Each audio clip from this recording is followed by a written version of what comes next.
sanad kasta tiro jaamiciin ah ayaa ka qalin rogta jaamacadaha dalka kuwaasoo inta badan wajaha caqabado ay ugu weyn tahay shaqayarida dalka balse in yar oo ka mid ah waxay la yimaadaan fikrado ganacsi taasoo wax ku ul u noqon karta mustaqbalka noloshooda.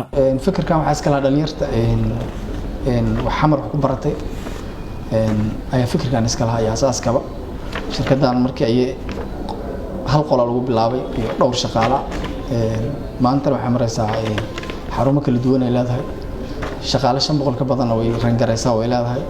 waa Axmed Cabdi oo ah madaxa shaqo abuur nadaafadeed oo ay hirgeliyeen dhalinyaro wax ku bartay dalka. Axmed waxa uu sheegayaa waxa ku dhiirigeliyay in nadaafada fursad ganacsi ka dhex abuurtaan.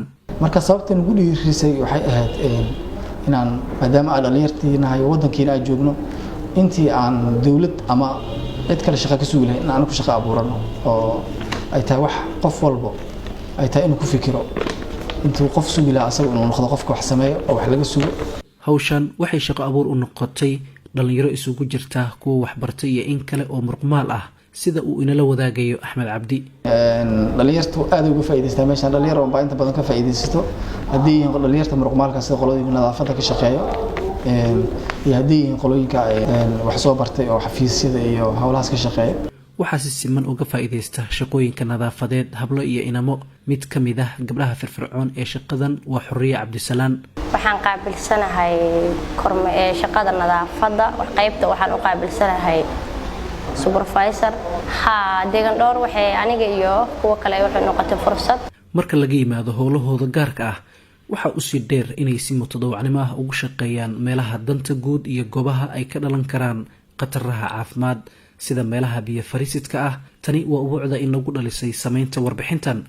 waxaa jiro shaqooyin qabano volunteer ah sida maxaa la yiraahdaa waro haday tahay isbitaalo meelaha ka qaban waxa kamid ah waraha sida warta degmadoodan oo kale wartaas aad markii roob gud oo kale aad u soo buuxsantaa dad barakacayaalaha degan laba jeer intaas leeyahay ayaa wartaas kaliya ka qabanay annagoo volunteer ku qabanaynay. Professor Xuseen Tuuxu Farax ayaa qaba aragti ahaan in ka shaqaynta howlaha muhiimka u ah dalka iyo dadka iyada oo si bilaash ah oo iskaashi leh lagu qabanayo ay wax badan ka bedeli karto caqabadaha jira oo ay ka mid tahay nadaafad darrada. waxay ahayd marka iska wax qabsaa waxa kaliya ummadda runtii wax u taro ay ku hormaraan oo midnimo keeno oo macnaha wax ka dhaxay inay jiraan ay dadku ogaadaan. suuqyada wasaqa taalo jidadka la maray wasaqa taalo guriyaha hortooda xataa wasaqa taalo deriska xataa wasaqa lagu shubaa iska dhab habeenka inta la soo qaado ayaa lagu shubaa. marka dadku waxay u baahan yihiin wacyigelin aad u xoog badan ama dad dhalinyaro ama cid ay noqotaba cid u qunto oo u bilowdo hawshan oo mataqaanaa bilowdo meelaha qaar tusaale u noqoto markay tusaale u noqdaan lagu daydo. in qayb ka mid ah waqtigaaga aad uga faa'iideyso dalkaaga oo aad qabato wixii awooddaada ah waxay abuuraysaa kalsooni iyo isjacayl bulsho maadaama wadajirku uu keeno midnimo.